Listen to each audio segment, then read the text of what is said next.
Good morning, everyone. My name is Sue, and on behalf of the Goochland branch of the Pamunkey Regional Library, welcome to today's program, Herb Garden Planning and Site Selection. This presentation is part of the 2021 Horticultural Series developed in a partnership between the library and the Goochland Powhatan Master Gardeners Association. We have two co-hosts today. First is Rachel Watman, who is a Goochland Powhatan Master Gardeners Association volunteer. Today's presenter is Linda Toler.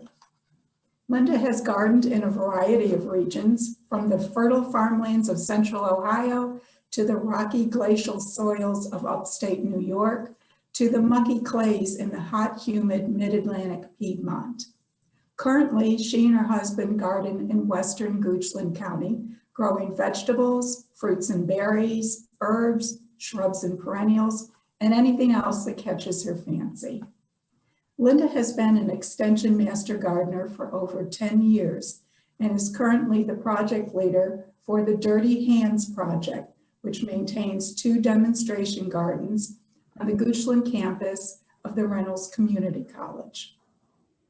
One of those gardens is a large herb garden, which demonstrates the wide variety of herbs that can be grown in our area. Okay, let's get started. The chat feature will be available, so please send us your questions. They will be addressed at the conclusion. Here is Linda Toler with Herb Garden Planning and Site Selection. Thank you, Susan. Well, welcome everyone. Today we're going to explore 5 steps to a successful herb garden, which once properly installed will give you years of pleasure without a whole lot of extra effort. Now, you can grow herbs in your vegetable garden, you can grow them in your perennial flower garden, but a garden dedicated to herbs can be a delightful, fragrant, and flavorful accent or addition to your landscape. As Sue mentioned, I was project leader for the planning and installation of a demonstration herb garden over on the Reynolds campus here in Goochland. And many of the pictures that I'll be using during my presentation today are from that project or from my own herb garden.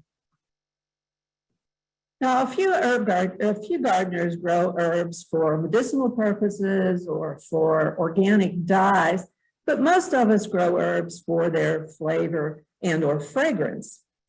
The addition of herbs to food or beverages can sort of take a ho-hum dish and elevate it to something very delightful. For example, a sprinkling of fresh chive leaves on a baked potato not only makes it visually more appealing, but also elevates the flavor to a whole new dimension. Herbs can also be used to enhance the flavor of dishes where you're trying to cut back on the salt. Herbs are pretty easy to grow. They're fairly tolerant of neglect. And if they're happy where you're growing them, they're pretty much pest and disease free. And actually, the chemicals that give herbs their flavor and fragrance make them pretty much unappetizing to both insects and 4-legged critters, except for parsley and maybe dill and a few other herbs. Deer, at least in my garden, tend to leave the herbs alone. Even bunny rabbits don't like a lot of the herbs. So if you're bothered by 4-legged critter pests, herbs might be good candidates for your garden. Now, many herbs bloom, although they're not grown generally for their flowers because the blooms are typically small and insignificant, but they're really magnets for pollinators like bees and butterflies. And several herbs are actually food for the caterpillar form of certain butterflies. For example, here's a picture of a swallowtail butterfly caterpillar feeding on the fennel flowers in the garden over at Reynolds. So let's take a quick overview of the 5 steps to a successful herb garden just to sort of orient you, and then we're going to explore each of those steps in detail.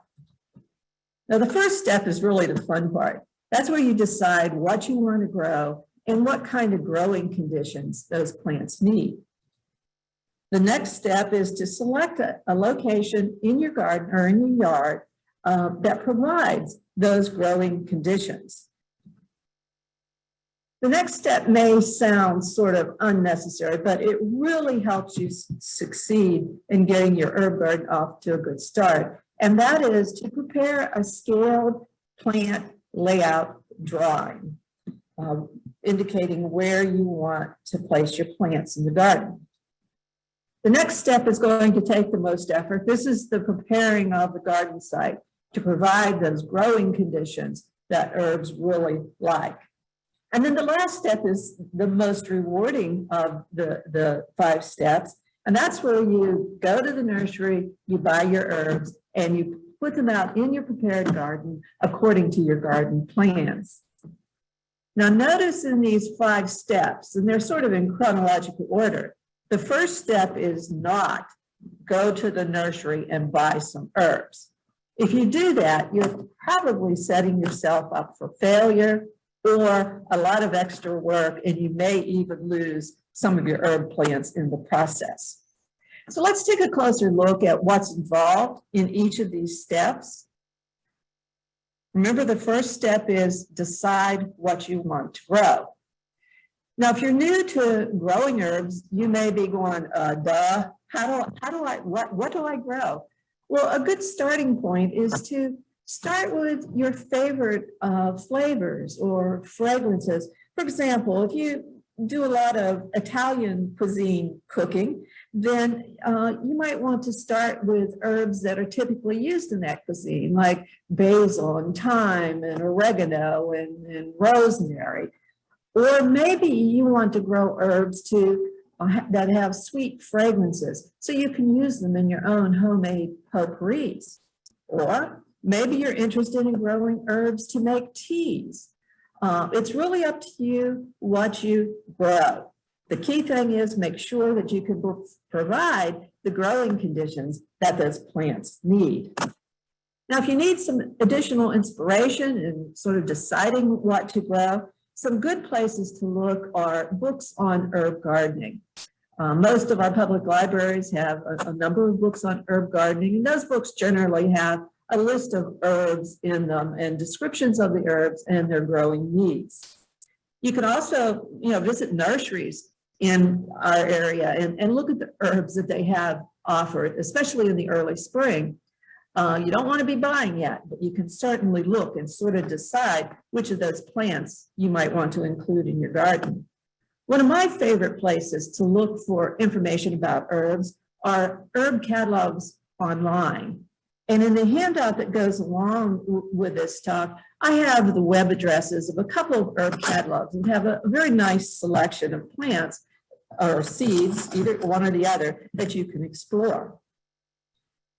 Now, after you select the herbs that you want to grow, you also want to make note of several things about those plants. The first one is you want to research or record their mature size, both their height and their spread or their width, because this is going to determine how much space you need to allocate for that particular plant in your garden. You also want to note their light requirements. Most herbs like full sun, but some of them benefit from partial shade in the afternoon in our hot summers. Now, full sun means at least 6 hours of direct sunlight a day.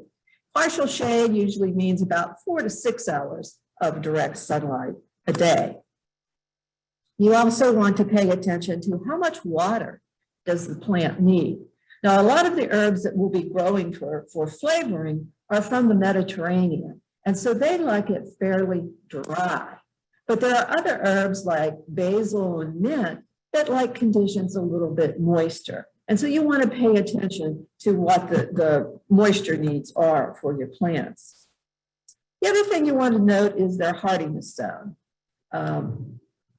This will determine if the plant is winter hardy or not in our area, given the growing conditions that they like.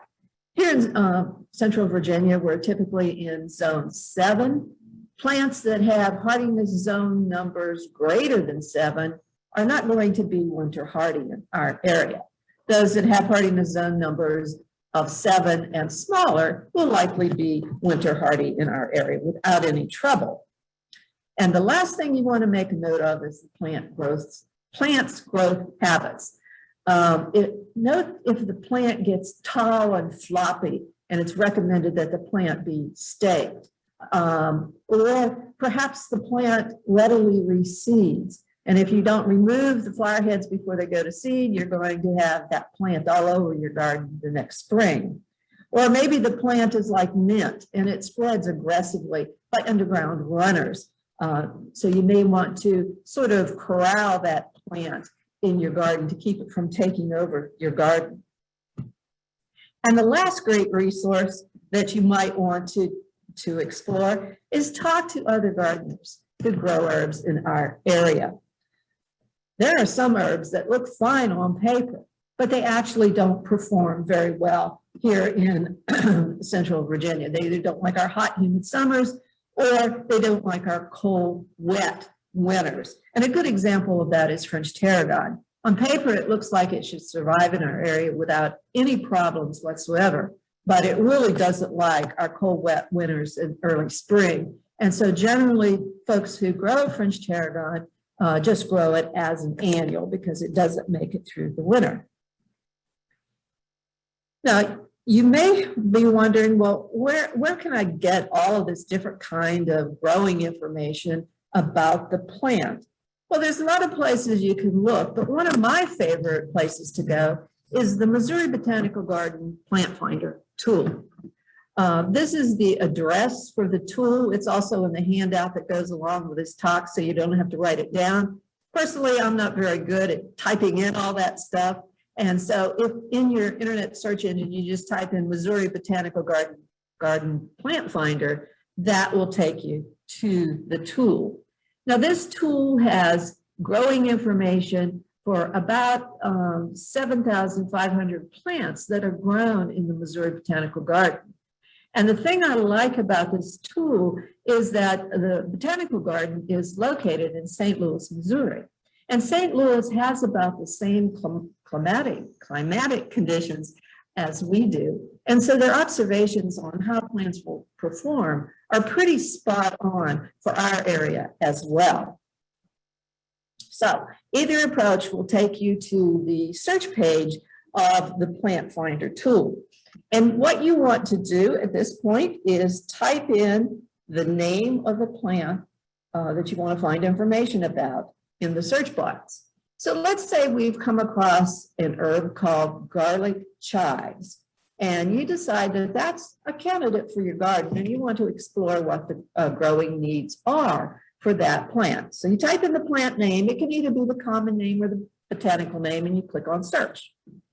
This will take you to the results page. You'll notice that we found one answer here. Common name is garlic chives. If you'd like to get more detail from the Plant Finder tool, all that you need to do is click on that botanical name in orange there, and that will take you to the detailed information. And there's a lot of good information here, but we're just going to highlight a couple of the pieces that you really need to pay attention to. First one is the zone. This is that hardiness zone that I was talking about. And notice that this plant is hardy from zone 3 through 9. Now that spans zone 7 where we are. So this plant should be perfectly winter hardy in our area as long as we give it the additional growing conditions that it needs. The next thing you want to note is the mature height and spread of the plant. This is going to be important when you put together your garden plan.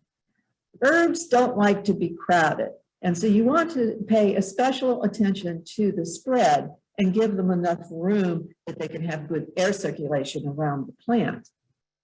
The next thing you want to take a look at are the light and water needs. Notice that this plant likes full sun, but it will tolerate partial shade. Notice that it does not like wet soil. It prefers soil that is dry to medium dry. So you definitely don't want to overwater this plant. This plant actually grows from bulbs, and the bulbs will rot if it gets too much water. Now, the last thing you want to take a look at in this information is this little paragraph at the bottom called culture. This will tell you things you need to be aware of if you're going to be growing that plant.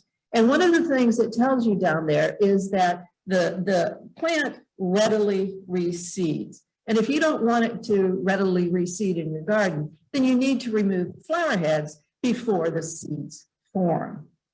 And I can tell you for a fact, I grow this in my garden, and if you don't take off the flower heads, you will have baby garlic chives all over your garden the next spring. Now, the good thing is they're pretty easy to pull out when they're small.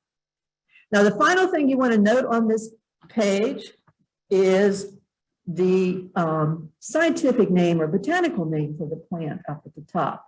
Use this name when you go to the nursery to purchase your plant. That will guarantee that you get the plant you think you're going to be getting. If you go to a nursery and you just ask them for chives, they will probably give you common chives, which is a great plant, beautiful plant, but its leaves have a mild onion-like flavor rather than a mild garlic-like flavor. You also want to note if they have any cultivar or variety names listed, because oftentimes those special cultivars or varieties will have different sizes. They will be more tolerant of various climatic conditions. So make sure you note that as well. And a good example of that is lavender. There are some lavenders that are not winter hardy in our area, and a lot of them really don't live for that long in our hot summers. And so there are some cultivars of lavender that do better in Virginia. One of them has the name Phenomenal. There's another one, it's a newer one called Sensational. Both of those forms of lavender do very well in our area. Now, if you're new to herb gardening, you might need a little bit of a starting point.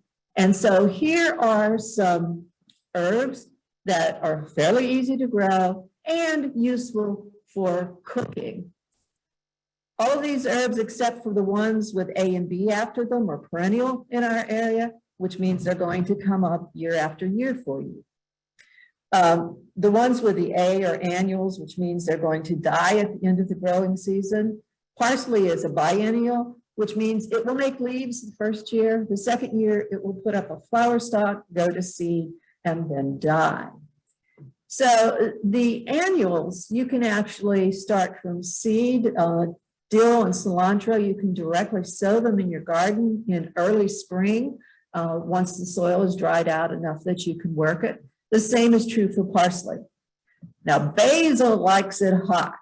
And so you don't want to be planting your basil seeds or your basil seedlings until the temperatures have warmed up and stay above 50 degrees overnight.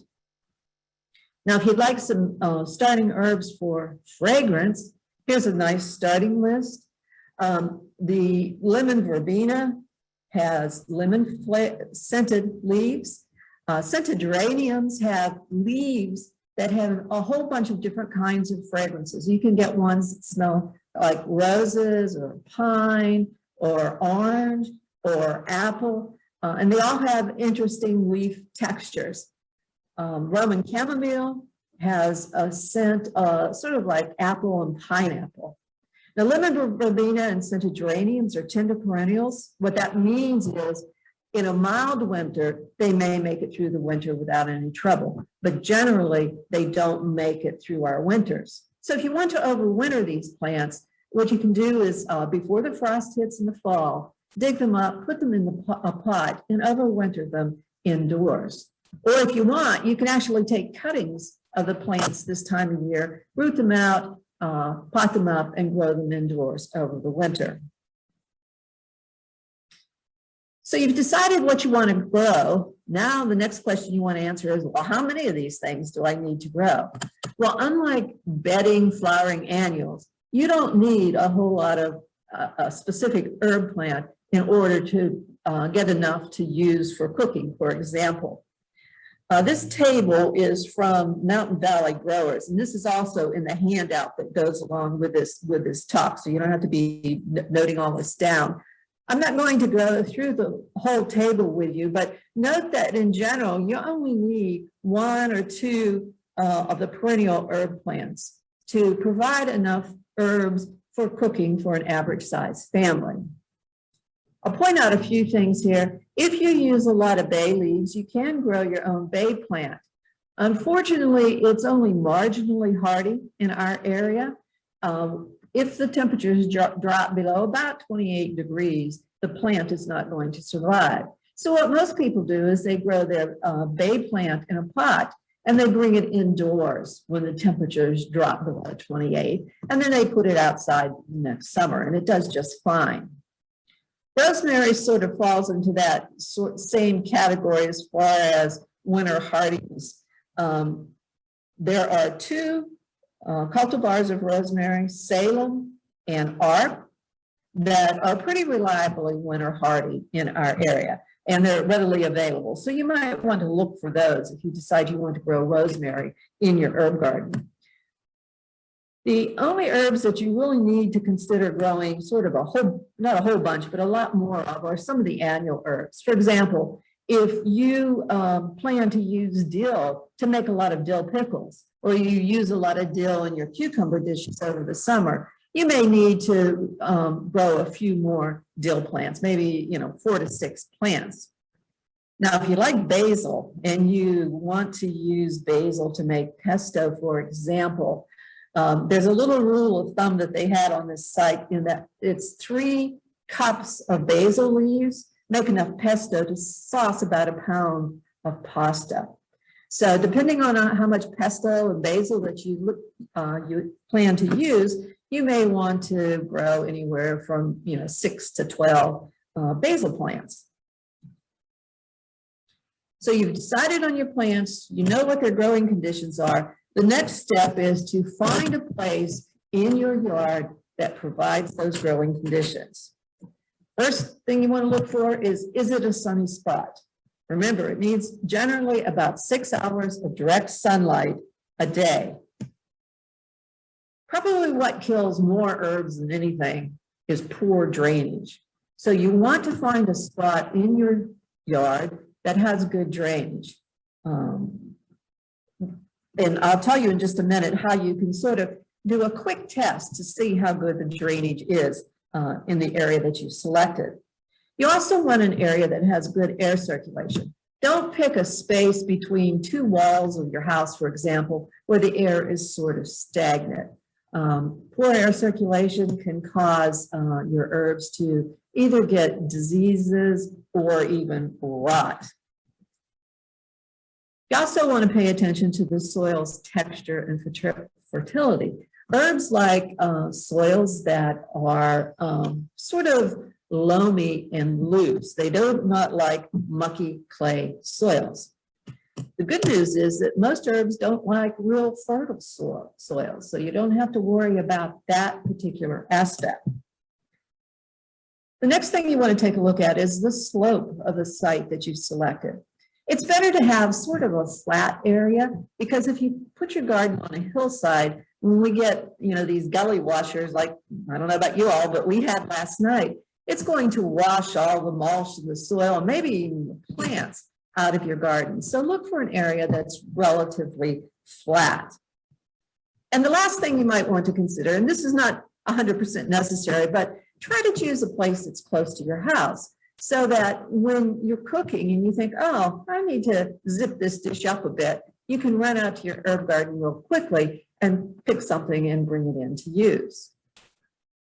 Now let's take a look at how you can tell how well the drainage is working in a particular spot in your garden. What you want to do is dig a hole about the size of a gallon milk jug and fill that hole to the top with water. Let it completely drain out, and as soon as it's drained, fill it up again with water and start timing how long it takes for the water to completely drain out of the hole the second time. Now, this may take a couple of hours, and that's okay. If it takes more than 8 hours, that means that you need to do one of 3 things. You need to improve the drainage, by adding a lot of organic and loose material to the soil in that area. Or you may just need to go find another site so you don't have to do all that improving.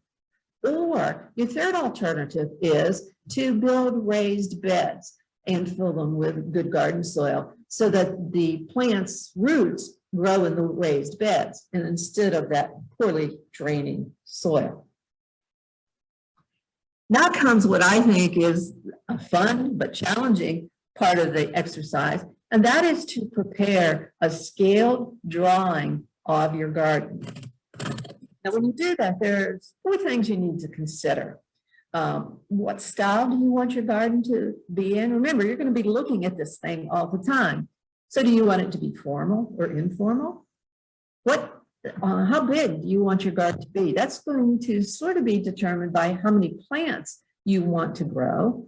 And then the other thing to think about is what shape do you want your garden? Do you want it to be sort of rectangular, or do you want it to be more sort of amoeba-like shape? Again, it's up to you, whatever sort of fits your aesthetic. The next thing you want to think about is hardscaping. Hardscaping is anything that isn't a plant. And so this is things like pathways and fences and edging, and we'll talk about hardscaping in a little bit more detail in just a minute. And then the last thing you want to think about is where do you want to place your plants in the garden? And you want to place them allowing enough space between the plants so that they have plenty of room to grow.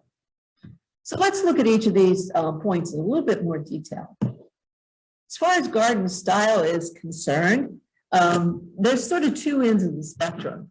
First one is a formal garden style, which is has generally symmetrical beds. The plants are placed in a very balanced manner, and the garden is well manicured.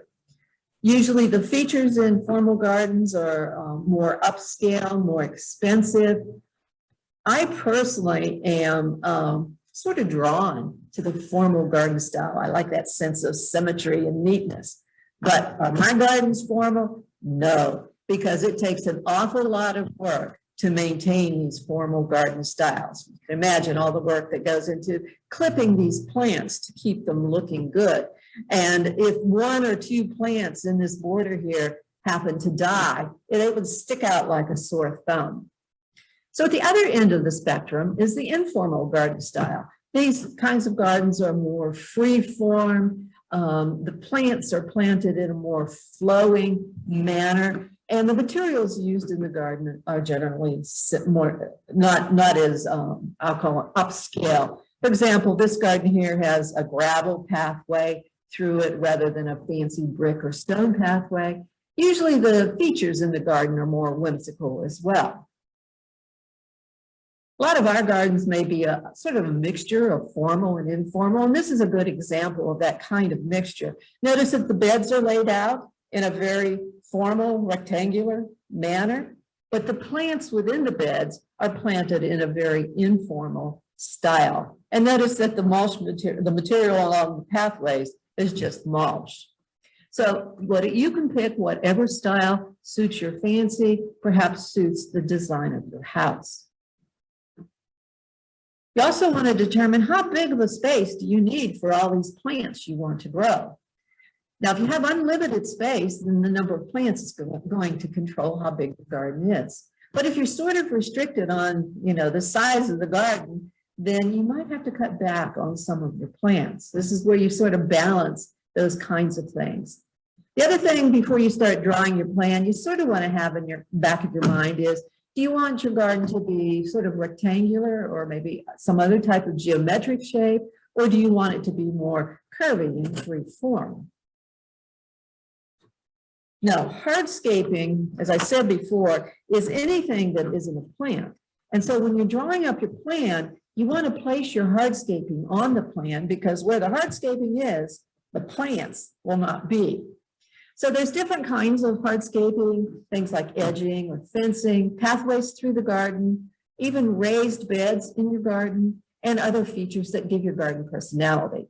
And so we're going to look at each of these in a little bit more detail and talk about why they're important in an herb garden. So let's first of all take a look at edging. Edging is important to keep that soil that you prepared within the growing area of the garden. It also helps keep the mulch that you place around your plants in the garden. It can also keep plants from outside the garden from migrating into your herb growing area. If you have a pathway through your garden that's made out of loose paving materials like gravel or something similar, you can also use edging to corral the paving materials and keep them on the pathway and not into your herb garden. Now you can make your edging out of a lot of different materials. If you have curvy areas that you want to edge, like this pathway here, you may want to either use metal or that like 4-inch wide plastic edging that you can get at most big box stores. Now, if your garden is more rectilinear, then you can use things like landscape timbers or railroad ties or even brick or stone to edge your garden. Fencing is sort of optional when we're talking about an herb garden, but if you've placed your herb garden in an area where your kids like to play or where your pets like to romp, you may want to put some kind of barrier around your garden to keep kids and pets and soccer balls from getting into your garden and breaking down your herb plants.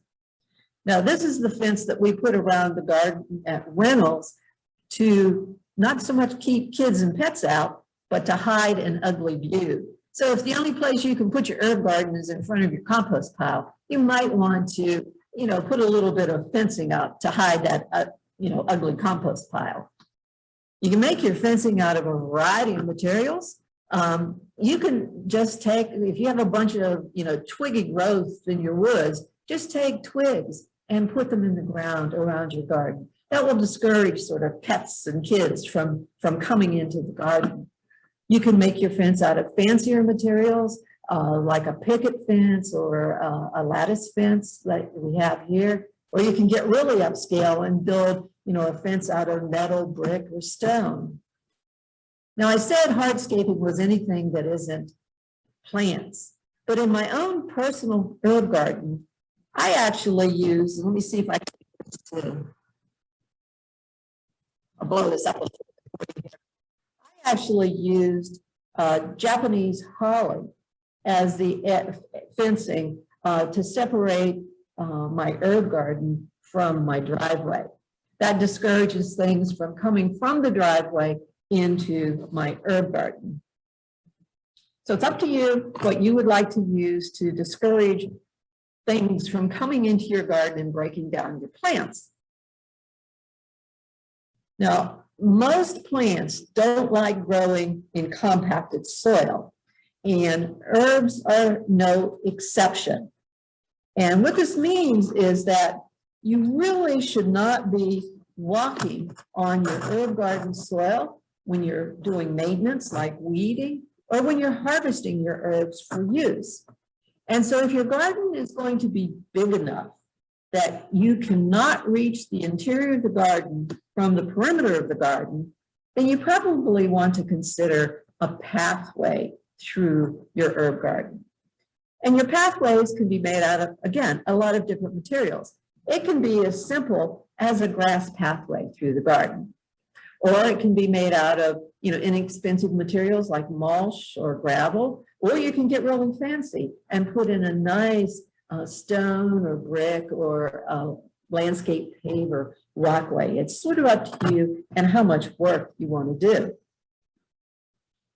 Now, if your garden is very big, you probably want to put a primary pathway through your garden so that you can get yard equipment like wheelbarrows into the garden for when you're doing maintenance. And then to reach the other portions of the garden, you can just use simple stepping stones to get you to those other parts of the garden. Now, raised beds are great for a number of different reasons in your herb garden.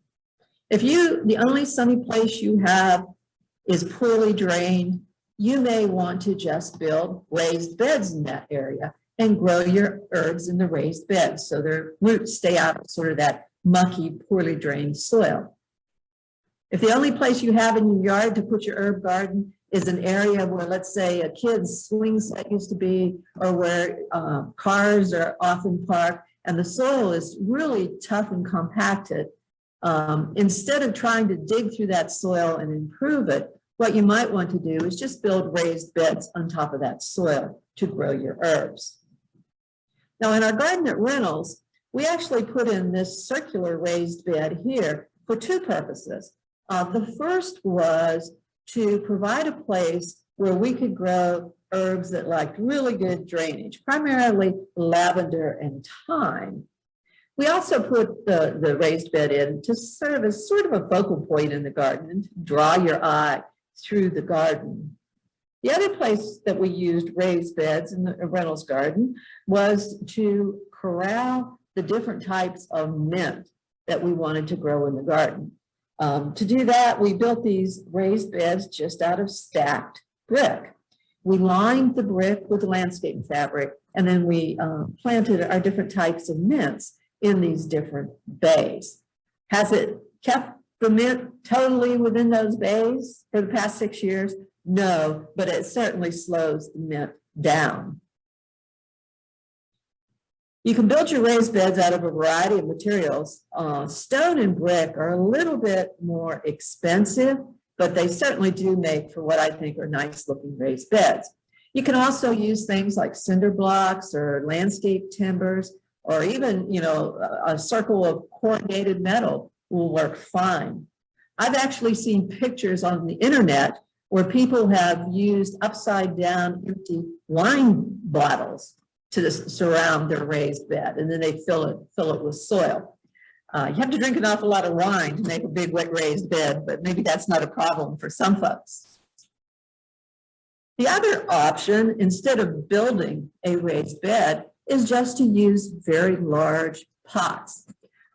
One idea is to use agricultural watering troughs. Here at Reynolds, we used a watering trough to grow our basils. We filled the trough about halfway with empty pots, so we didn't have to waste so much potting soil. We filled the rest of the way with potting soil, and it grew our basil, different kinds of basil plants very nicely for us. Now, the last hardscaping feature group that you want to think about are what I'm calling features and whimsies.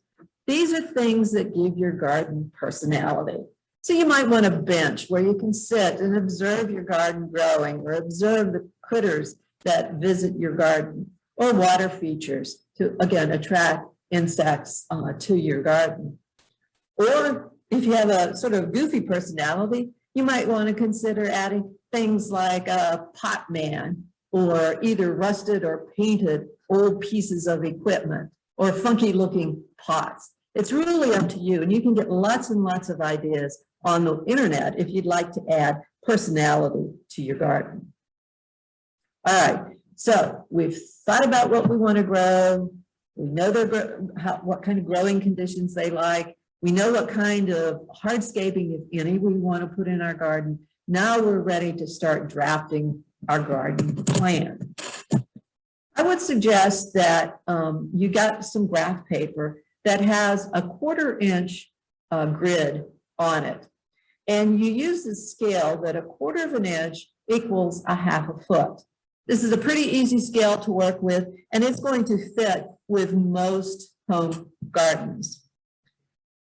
The next thing you want to do is you want to draw a bunch of circles that represent the mature sizes of the plants you want to grow. And of course, you want to draw these circles to scale. So if you have a plant whose mature spread is about 24 inches, that circle needs to be 4 squares by 4 squares, okay? And you can use these circles then to move around on your plan and get your plants exactly where you want them. Before you start placing your plants on your scale drawing, go ahead and add your hardscape items, because remember, where the hardscaping is, the plants will not be. Then you can go ahead and place your plants on the plan, paying attention to their height. You don't want those tall plants shading the short plants. and their growing requirements. Let's say, for example, that this is basil right here. Remember I said basil likes it a little bit more moist. So you don't want to put your basil right beside, let's say this is a rosemary back here, because they have different growing moisture needs. Basil likes a little bit more water, rosemary likes it a little bit dry. The other thing that you want to keep in mind as you're placing your plants in your garden is don't cram them in. Leave a little bit of space between the plants' mature size. That gives them a little bit of breathing room and a little bit of room for air circulation. The final thing you want to think about is which of these plants are you going to be harvesting for use on, a pretty regular basis. Whichever plants those are the ones that you want to place either near the perimeter of the garden, or if you put a pathway through the garden, along the garden pathway. So this is an example of what a working plan might look like. This plan has a different scale. You notice that 1 inch is equal to 1 foot. The garden we decided this was, 6 foot wide and 9 foot long.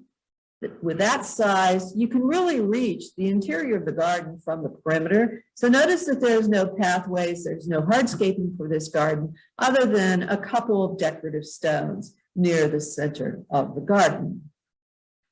Notice we also made note of the compass directions, and we put the long part of the garden on the north side, and we put our tall plants on the north side of the garden. That way, as the sun moves over the garden during the day, it's going to keep the garden sunny for most of the day. So you have your plan. Now you're ready to do the hard work, which is the site preparation. And again, there's 4 steps to it. You want to lay out your garden perimeters, clear the site, contour the site, and then you want to correct any problems with soil, texture, and fertility.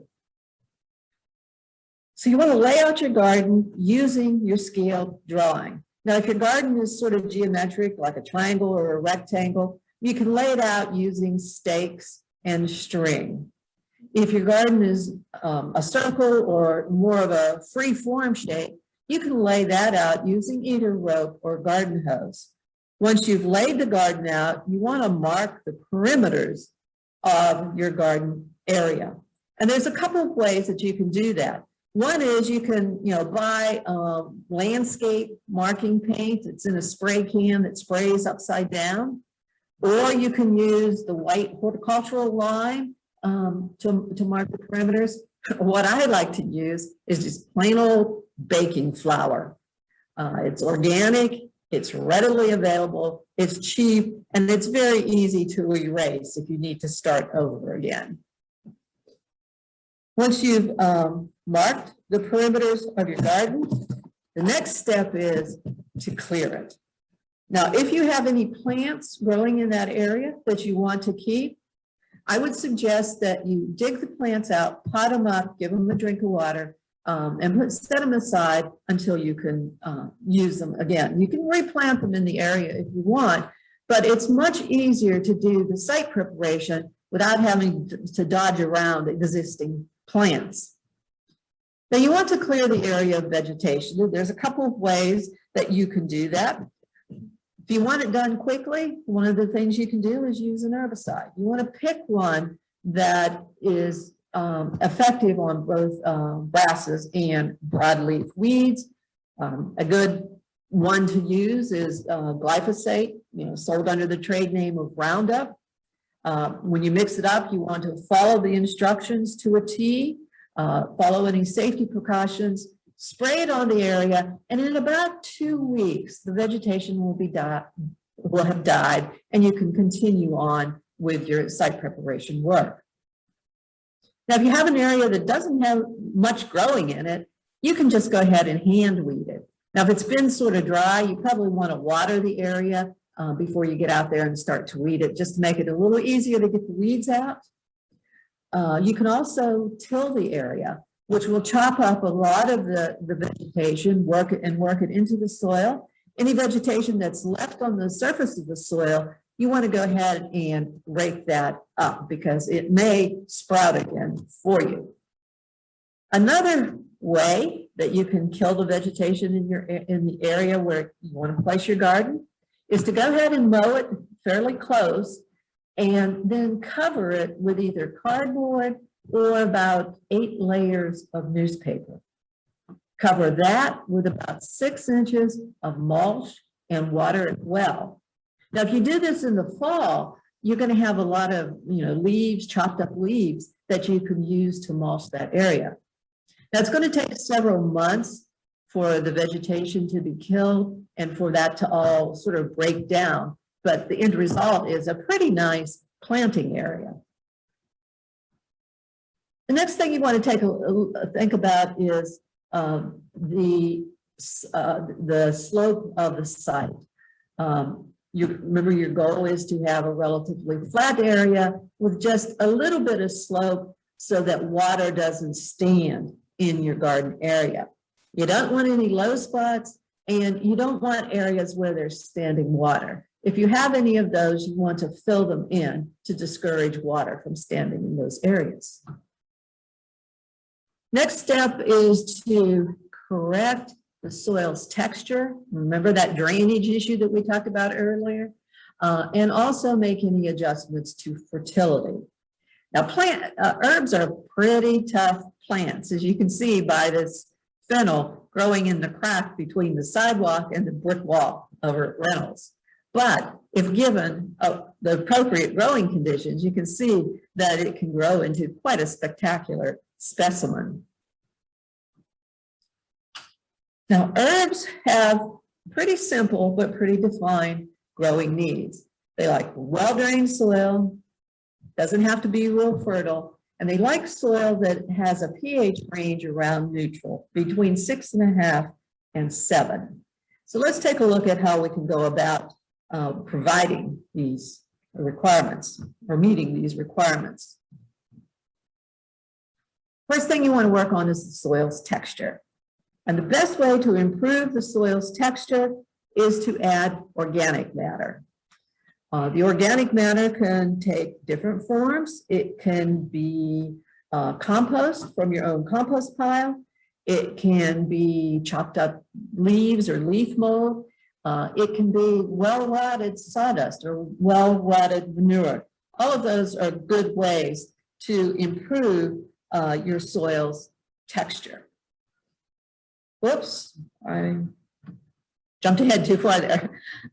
Again, just a reminder, if the soil is really compacted and you don't want to do all of this, you can take the raised bed option. But if you're going to be working the organic matter into your soil, you want to put about 3 to 4 inches of organic matter on top of your soil, and then either till it in or just work it in with a garden fork. Now, you may have heard that it's a good idea, if you have poor drainage in your soil, to work sand into the soil. Well, that's not such a good idea, because what happens is that the clay particles in your soil will sort of get between the larger sand particles, and it will form a compound that's very similar to concrete, and it's actually worse than the compacted clay that you started with. So if you want to work some coarse materials into your soil, good candidates for the coarse materials are things like the coarser builder's sand, or pea gravel, or chicken grit, or permatil, or a product called perlite, or a product called permatil, which is sort of this volcanic matter. So as you're improving your soil texture, a good recipe to keep in mind is 1 part original garden soil, 1 part compost, and 1 part coarse material. That creates a bed that is pretty good for growing herbs. And you want to work this down to a depth of about 8 to 12 inches, because that's generally as deep as the herb's roots grow. So once you've improved your soil texture, the next thing you want to take a look at is your soil its fertility, and its pH. And a good way to get a handle on that is to do a soil test. One place where you can get the soil test done is at the Virginia Tech soil testing department. And you can get a box and an information form for doing that at your local extension office. The information form that you have to fill out will ask you a number of different questions about the area that you're testing. One of the things that we'll ask you is, what crop do you plan to grow in that area? And last time I looked at the form, and it's been a while, but there wasn't herbs listed as a crop. And so what you can do is just write in over by the crop listing herbs. And that'll let them know what your target is. On the back of the form, there will be instructions about how to correctly sample your soil so that you get good soil test results. You then want to send the sample, the form, and the fee to the Virginia Tech soil testing labs, and the addresses and everything is on that form. Now, if you don't know where your extension office is, or you don't want to go to your local extension office, you can get the form from this website right here, www.soiltest.vt.edu. And that address is on the handout that goes along with this talk. In about a week or two, depending on how busy the testing labs are, you will get your results back, and this is what they may look like. This is actually from a part of my yard several years ago, and when you're growing herbs, there are a couple things you want to take a look at on this form. The first one is this list of micro and macronutrients. They will tell you whether or not those nutrients are sufficient for growing whatever crop it is you want to grow. At this point in time, you'll notice for my yard, for growing grass, phosphorus was low. So that means that I needed to add some phosphorus as an amendment to my soil. For growing herbs, the other thing you want to look at is the soil pH.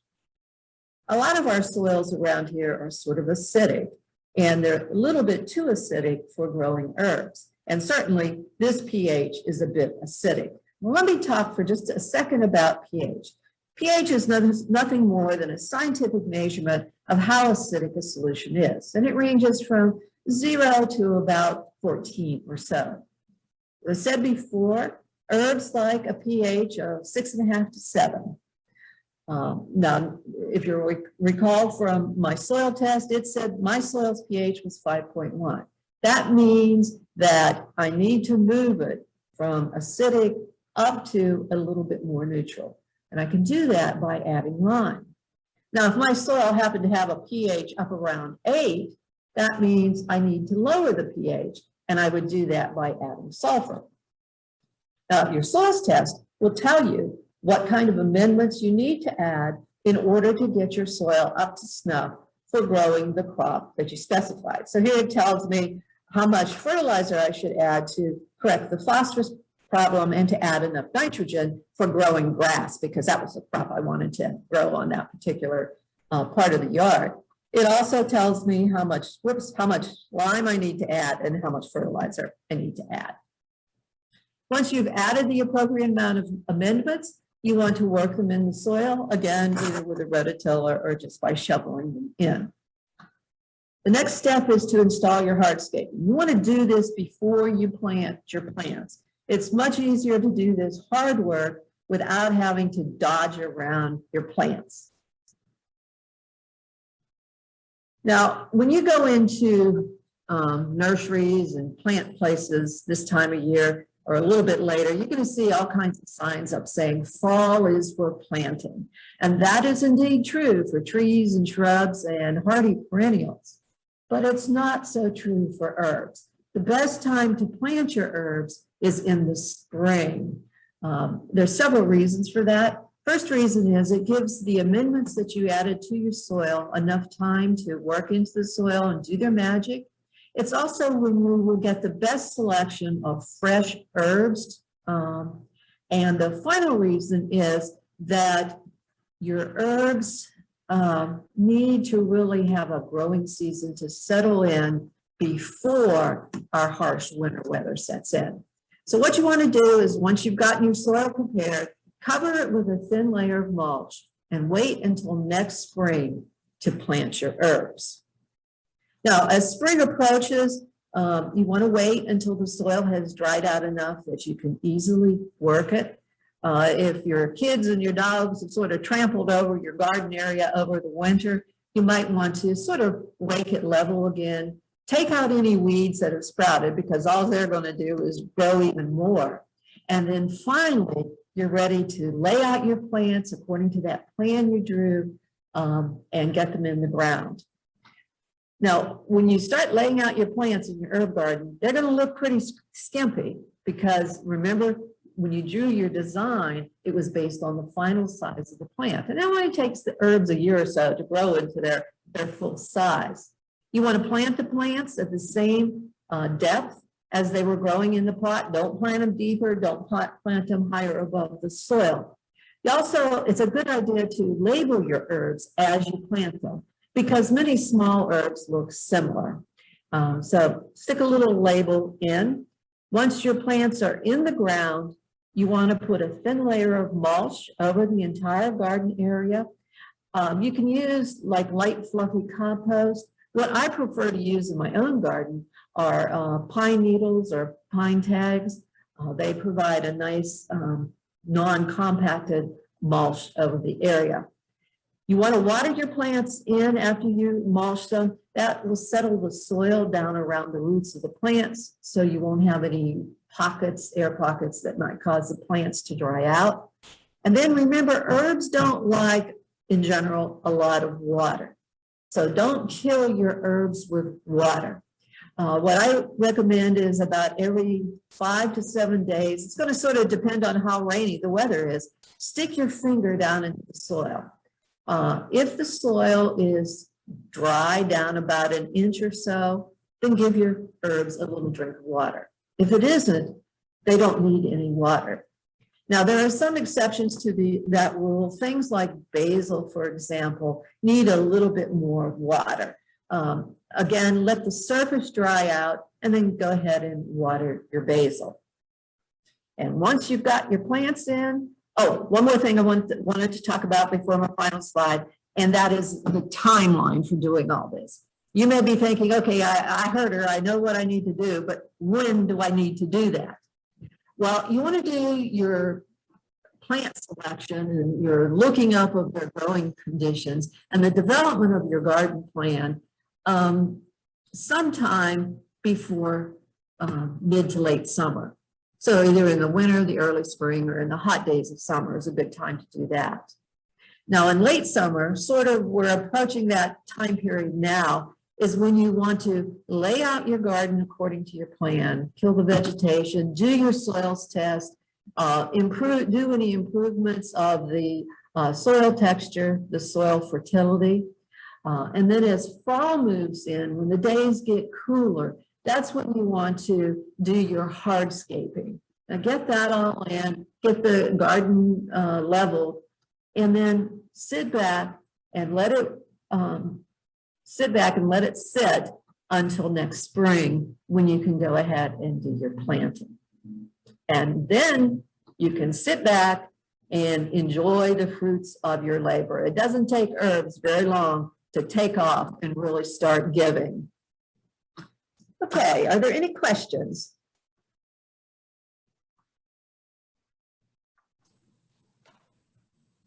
You can feel free to raise your hand or type a question in the chat.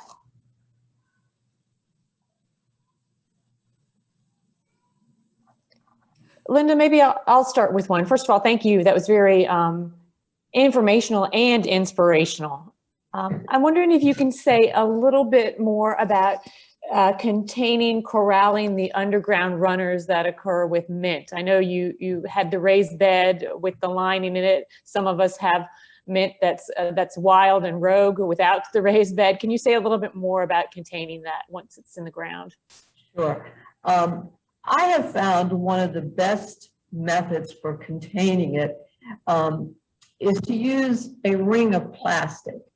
And what I do is, you know, if I've bought a large tree or a large shrub, I save that pot and I cut the bottom out. And then I dig a hole in the ground big enough to hold that pot, bury it in the ground and fill it up, you know, with the garden soil. That seems to control the mint the best for me. Now, some people use flashing or, you know, different kinds of sort of impervious materials, but you really have to bury it down pretty deep in the ground, you know, 10 to 12 inches. And then you really do have to keep after the mint. It's going to try to escape that pot, doesn't matter how big it is. It's, as you know, Rachel, it goes rogue and it keeps on going. So the other thing is just to keep ahead of it, go out there and keep pulling it up from around the perimeter. That's what I've found works best for me. Great. Thank you, Linda. Mhm. So Tara asked, does bee balm reseed itself and how do I use it for tea? I think bee balm does reseed. I certainly have it all over the place and I've had to pull some of it out. You can just take a handful of fresh leaves, you don't have to dry it, and steep it in boiling water until you get it to, you know, sort of the strength that you like, a couple minutes or so. That help? Thank you. Sure does. Thank you. Mm-hmm. Let me mention, if you wanted to make mint tea or any other kinds of tea, you use about the same process. And you're going to have to sort of experiment with, you know, how much of the leaves you want to use. But I'd start with, you know, sort of a good handful, maybe a half a cup or so of leaves. Great. Any other questions? Let me put this information up for you as well. If you have questions as you are doing your herb garden or any kind of gardening, you can call the extension office that serves your area. These are the numbers for Goochland and Powhatan. Here's a website where you can go to find the extension office for your county if you're not from those two counties, and they'll be glad to help you with your gardening questions. Okay, Susan, we'll turn back to you. I think we may have one more question. Oh, I see another one's come in. I'm sorry.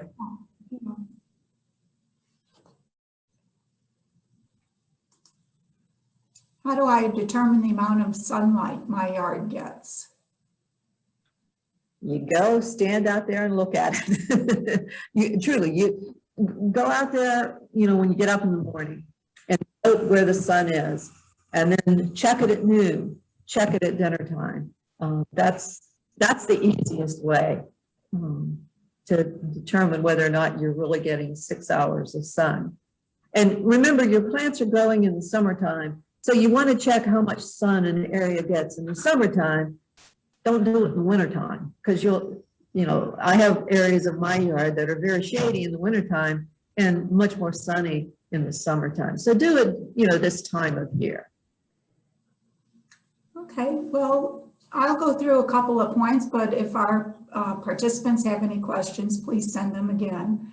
First of all, Linda, thank you so much for your presentation. It was so interesting and informative, and like Rachel said, inspirational. We really appreciate the time and the effort you took to share your expertise with us this morning.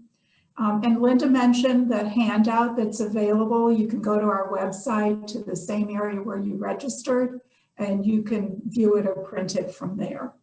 And also, if you know someone that couldn't join us today, please let them know that this recording will be accessible through the library's website. You can select virtual programs for adults or click the link to our YouTube channel. Don't forget to come in the library too. We have great resources for gardeners in the branches, and we also have resources through our digital library. In September, we wanted to let you know our next program in our series will be Fall Planted Alliums. It will be held on Saturday, September 11th at 11 a.m. Master Gardener Audrey Hirsch will describe how to plant these easy-to-grow bulbs in the fall for early summer garden beauty and a bountiful harvest of homegrown onions and garlic. So please join us then. We hope to see you on September 11th. And thank you so much for joining us today. Thank you.